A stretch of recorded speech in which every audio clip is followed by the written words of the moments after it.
Good morning, 1027, 1035, WICY, your feel-good favorites from the 80s and more. And right now, a little stopover at Alice Hyde, an update out of the medical center. And we have Jennifer Shull with us. She is a pediatric nurse practitioner there. Are you the? Is there more than one, Jen? Well, I am the only pediatric nurse practitioner in our office, and then there's Dr. Ordonez, so technically I am. Just had to get that straight. Let's talk about scheduling someone's next visit at the hospital. Well, now that a lot of our children in the area have returned to in-person instruction, we're definitely seeing an increase in visits, especially when kids are getting sent home when they're having some symptoms of illness. So big thing I want you as parents to know is call our office, 518-481-2600 first before coming to the office so we can make that appointment, try to create less scheduling challenges for you as parents and for the office, obviously. Once that appointment's made, we really try to keep the kids and families from waiting too long, which, again, making those appointments definitely helps us to keep that from happening. Also, depending on your symptoms, you might have an alternative type of visit, whether that be a video visit or an in-person or telephone.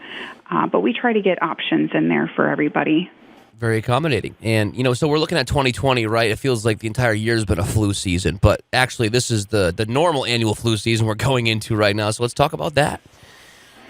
It is that time again for flu season. I highly encourage and recommend parents get their children in for a flu shot, as well as you, the caregivers that are involved. Reach out to your primary care physician and reach out to our office.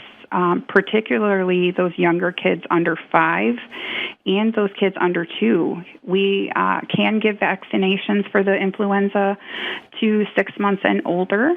And with our craziness of 2020 and the COVID pandemic, we definitely want you guys to be protected against the flu as much as we can. Yeah, no, absolutely. I can say this much, Jen, what not to do if your child has symptoms, and that's panic. But you're going to tell me what we should do. Absolutely. If your kids are having any symptoms or any concerns at all, please call the office. We are more than welcome to have that conversation with you guys. Our office staff, our nurses, myself and Dr. Ordonez, we don't mind reaching out and having conversations. Again, call us before anything, and we can kind of give you some guidance. But things to look for are sore throat, congestion, runny nose, chills, headaches, muscle pain, nausea, vomiting, diarrhea, tiredness, and the big one is loss of taste or smell, which can be hard to pinpoint in kids because not every kid knows how to tell you, I can't taste or smell. Right. So that's what because I'm over here and I know my body very well after, paying close attention for all these years. I know when something was off. I actually had a pretty bad fever. I think it was influenza B back earlier in February. And, maybe it was the coronavirus. Who knows, right? But right, exactly. I was very ill early on, and I know what it's like. I just, the first couple days before it really got going, I felt like touching my skin was sensitive. You just know, right? But kids may not. So this is why we have to pay closer attention. Yes, absolutely. How to keep your family safe if your child has symptoms is something we need to discuss before we let you go, Jen? Absolutely, if we can. Big thing is talk to your pediatrician or talk to your adult primary care if you're not feeling good. But when you're having some illness in the home, try to keep your kid at home. Try to keep them away from others. Try to maybe even designate one person to care for them so not everybody's exposed. If your kid's older than 2 years old, when you have to go in their room or be around them, have them wear a mask if you have any question or concern.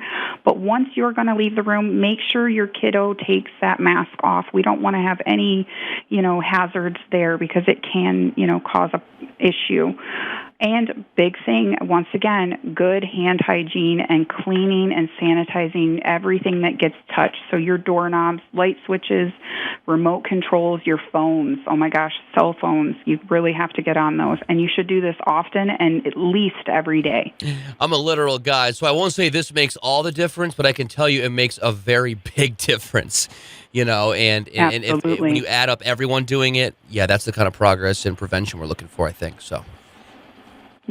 All right, Jen Shull with us. She's a pediatric nurse practitioner at Alice Hyde Medical Center, in rotation now with a few other doctors there, speaking with every single week here, and we look forward to it always. Thanks again, Jen. You're welcome. It's 1027-1035 WICY Inside the Community.